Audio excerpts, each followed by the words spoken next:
Hi, I'm Steve Thomas. This is Cacophony at the Women's World Cup. A glorious celebration of music from around the world, all written by women, and chosen specifically for Cacophony by leading female musicians.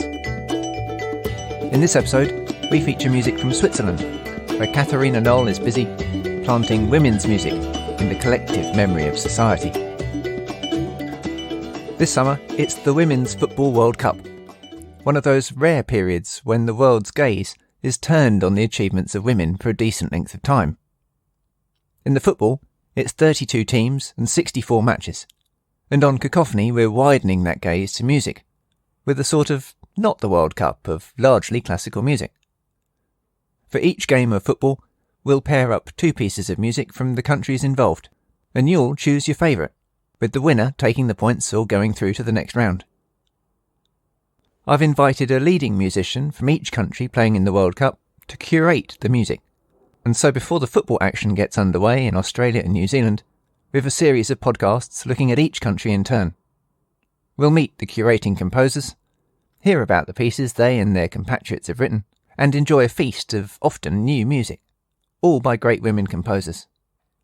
2 months, 32 countries, around 160 pieces of music. Let's go.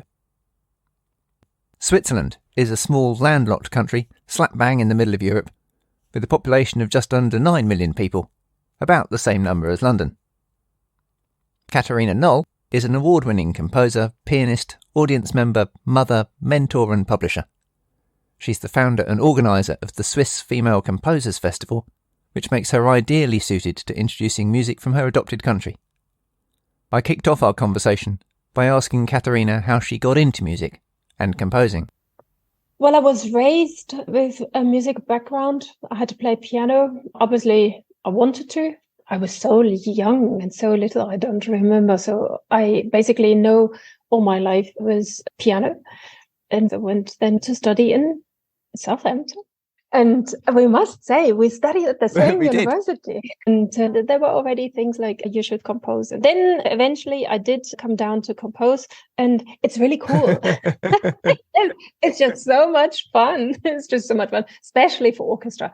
And you should do the things that you enjoy. I cook a lot because I know how to cook.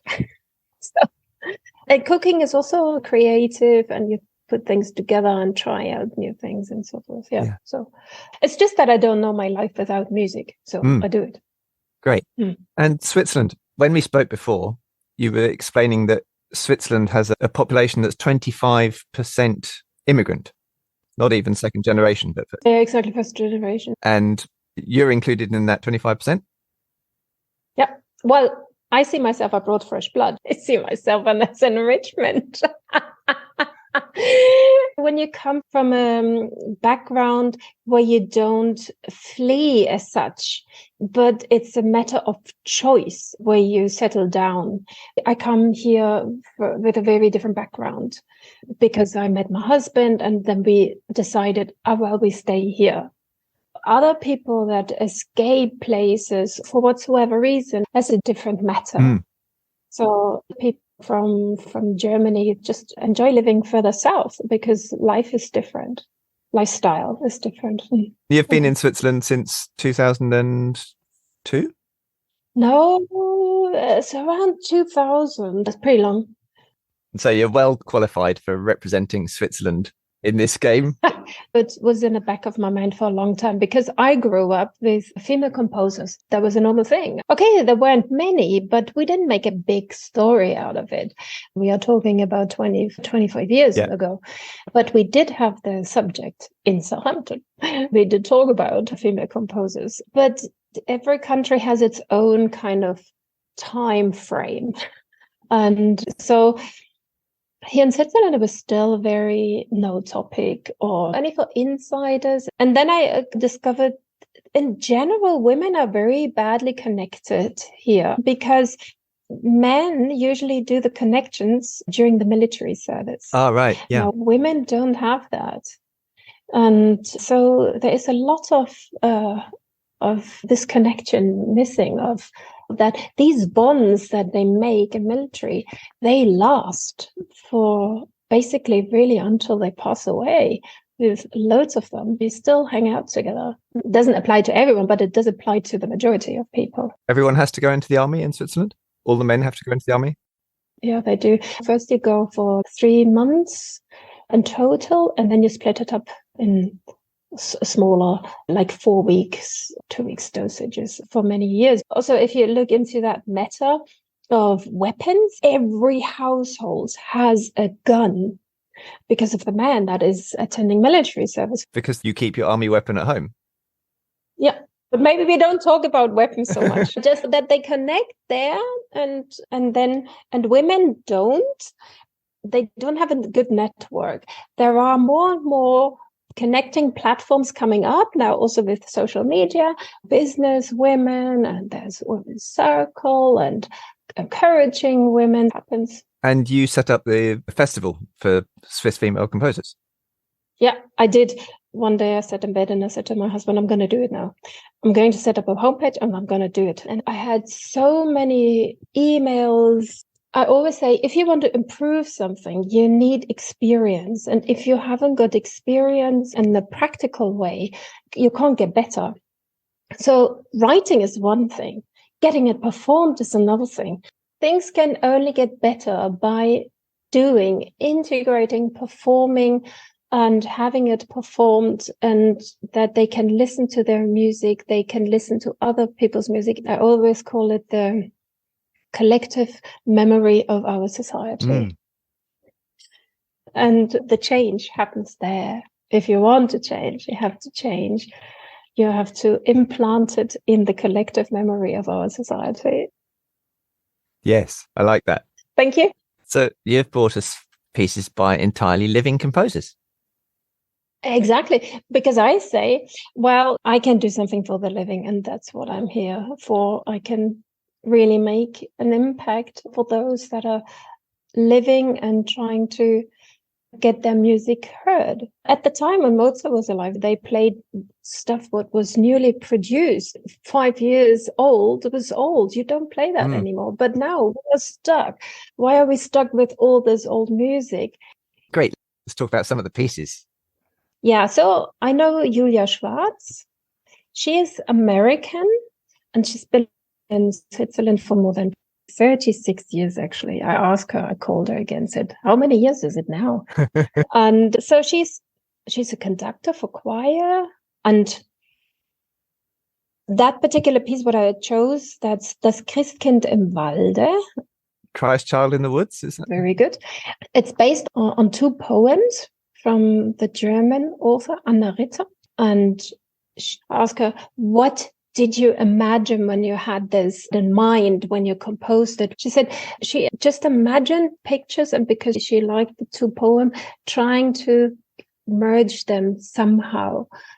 A cappella voices, so no distraction of instrumental additional sound. Her idea was to weave them together, merging them. And she said, oh, it's in German. I said, well, that's exactly what I want, because it is German. We are in a German-speaking area. We can cope with different languages. Mm-hmm. It's very beautiful and powerful. Mm-hmm. Yeah. I always find it interesting when you hear, because the sound of every language is so different.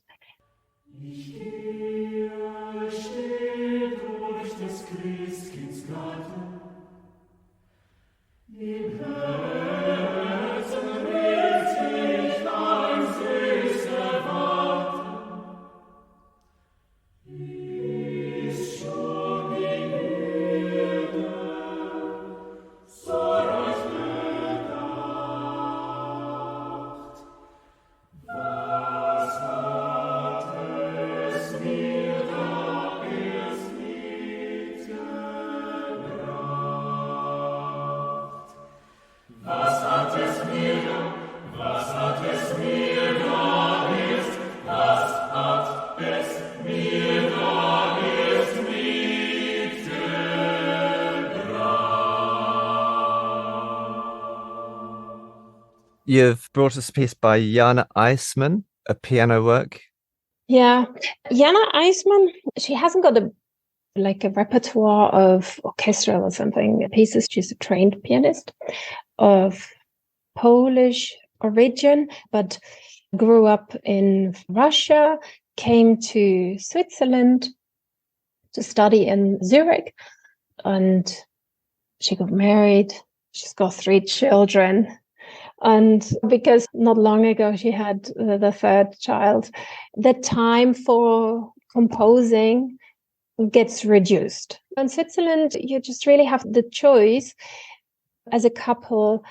Either when you work as a woman, your money goes into daycare entirely. You can take it off. So yes, that's why many women do stay at home. Also, they really encourage that, because you would pay all your salary for daycare and you would give your child away. Freelance for us women is the best opportunity and alternative. You can do something alongside being freelance, compose, teach, because you can really control the hours.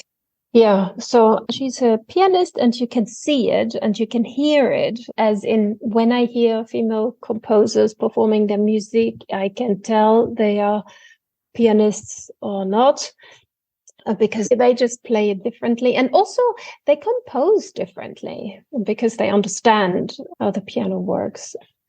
So the piece is called Foretelling. I haven't heard the whole album, but the titles will have a very spiritual air. Yeah. I don't know if this observation is correct, but I think there is a lot to do whether you have children or not. Because I always say, when you have children, you cradle them to sleep. And what do you sing to them?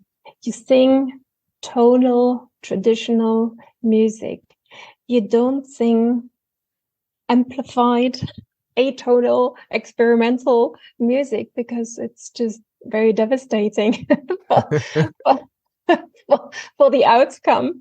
And I think a lot of it reflects on these young mothers that compose and give their emotions into music. I think it's also a stress reliever and also creativity, turning your head off and saying, oh, I want to escape into a different world for some time.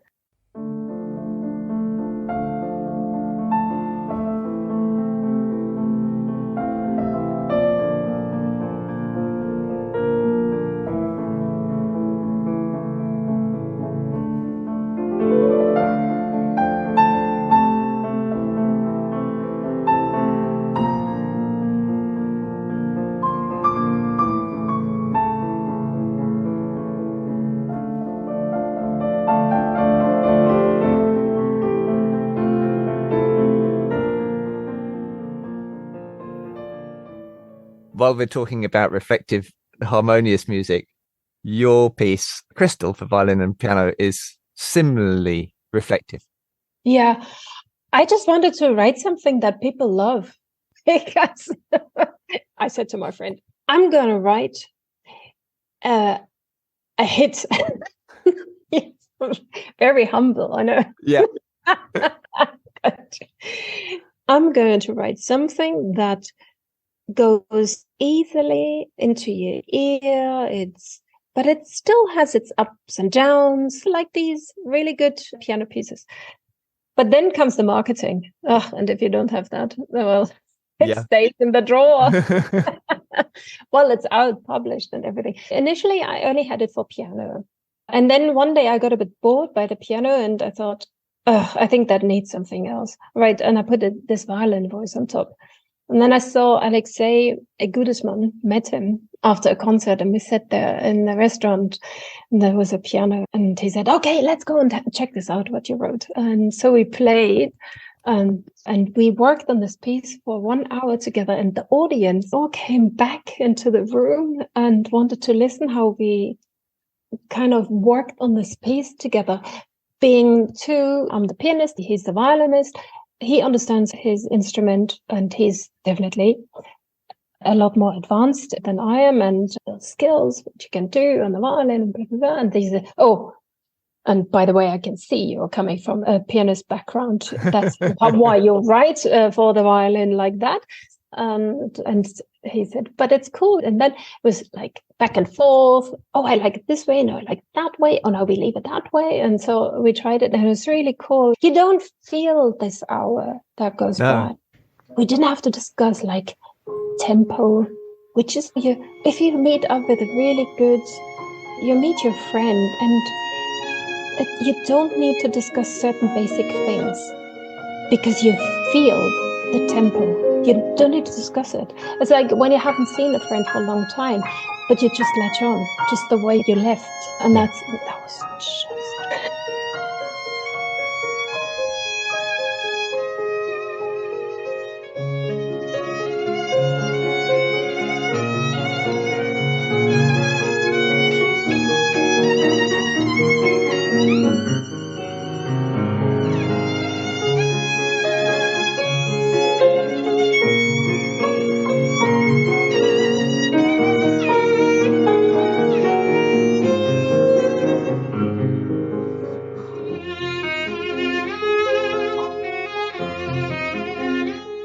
So that video is really created in the moment. Yeah, that is a snap from that time. We worked on this and then we said, okay, and now we play it. Fantastic. And is that his normal pianist standing on the other side of the piano? Yeah. Is Heyunki Joe. So he page turned for me. I'm very proud of it. No, he's a great pianist. He's very impressive. Let's talk about Sandra Goldberg.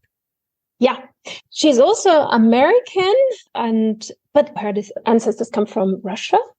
Always interesting. So she's been playing with the Zurich Kammer Orchestra, chamber orchestra, for basically her adult life.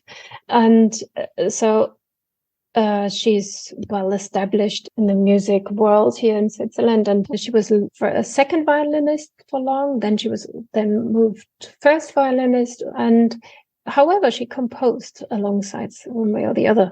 And she did some pretty big projects. Her music has been performed by Daniel Hope. We tried to get hold of the recording. We couldn't. And so Daniel Hope is a very leading soloist. So it's great that someone of his caliber is taking this music on. Yeah, exactly. Because that makes a change. That is what it is. Because slowly you have to perform new music that the audience is not so scared of unknown composers. But there is good stuff amongst the unknown. There's some really good stuff. And her music has a Jewish touch, always. It's her cultural background. But it's cool. She's very creative, and these women, they have all such a good sense of humor. They laugh a lot. So you've pulled a rabbit out of a hat, getting us a recording via Swiss radio. It's called Schma. Sandra performed it some years earlier in Switzerland on the TV, and we couldn't get hold of it initially. But today, she confirmed and said, I got it. And now they're extracting it and I can forward it to you. Then I'm very happy. Fantastic. Schma is another piece with a Jewish angle? Yes, it is based on the Italian Jewish poet Primo Levi. Oh. And he survived the Auschwitz. And the poem is called Schma. So the word itself means to hear. So it's hear, O Lord Israel, the Lord is our God, the Lord is one. That's just the word of the poem. And that's what we're going to hear.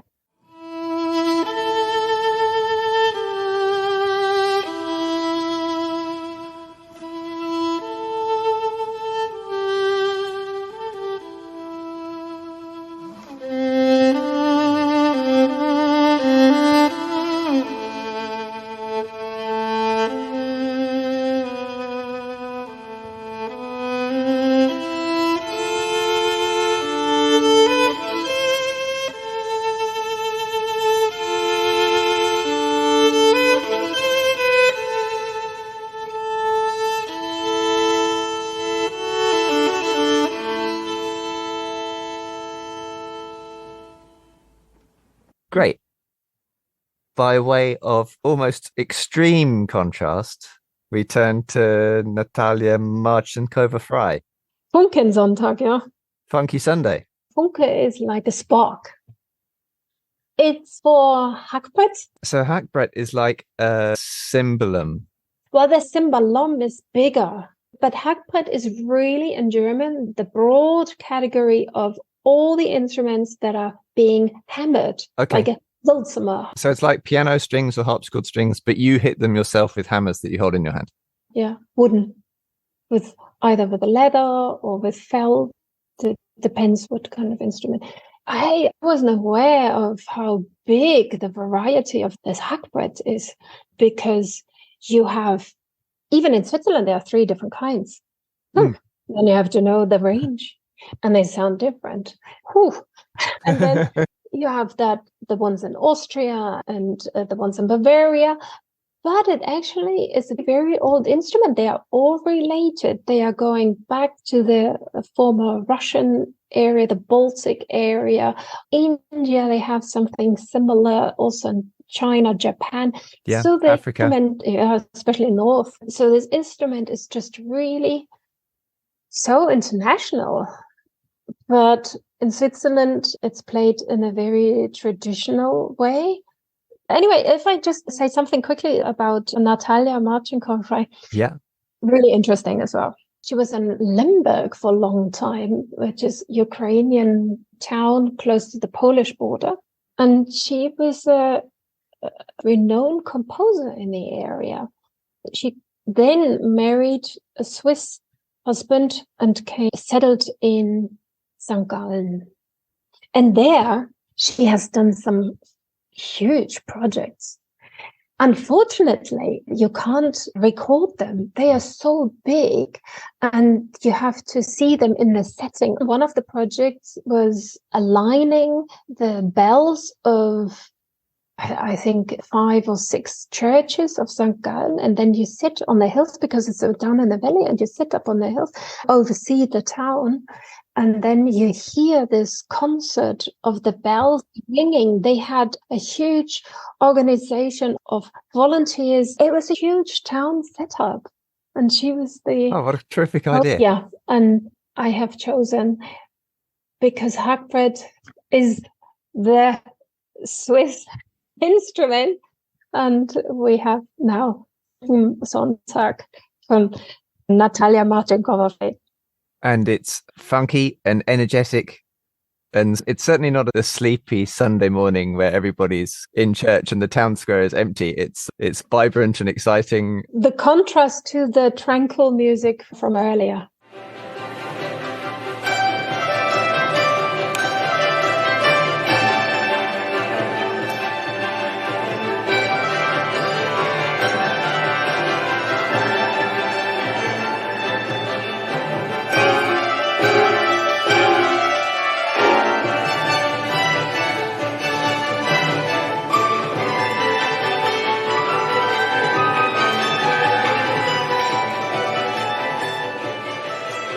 You've also written a piece for orchestra and hackbrett, Rave. Yes. Well, I met this hackbrett player, Olga Michula, and so I started to get into this instrument, but I thought I definitely didn't want to do it the Swiss traditional way. That's not me. But this North African version of hackbrett with the steel caps, has a slightly different sound. So I tried to imitate a bit from that. And I used to be a DJ. Long time ago. I was young. And I absolutely loved techno, rave, everything. Yeah. So I didn't want to have this kind of traditional dancing, but I wanted it more like rave dance. And I think that hackbrett really, because it has this hammered, has a dum dum dum, then you can go off in all sorts of directions with rave, and then making the orchestra playing like a rave. Yeah. Great. I love it.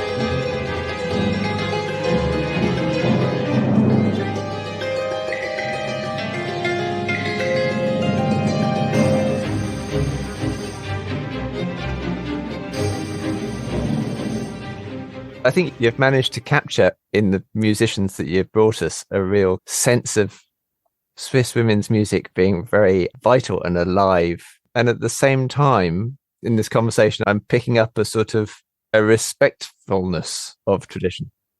We're going to send the listeners off to listen to all these pieces now. Thank you. It was so wonderful. I'm really happy. It's really cool. That was the wonderful Katharina Nohl, introducing pieces by women composers from Switzerland. Let's have a listen.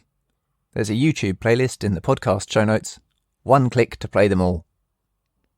Please tell us what you think with a comment at cacophonyonline.com or leave an easy voice message on the website.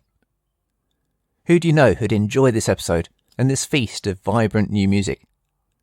Please share it with them. Check out the show notes for other things you can do to support Cacophony and female composers. Come back for more next time, and thanks for listening.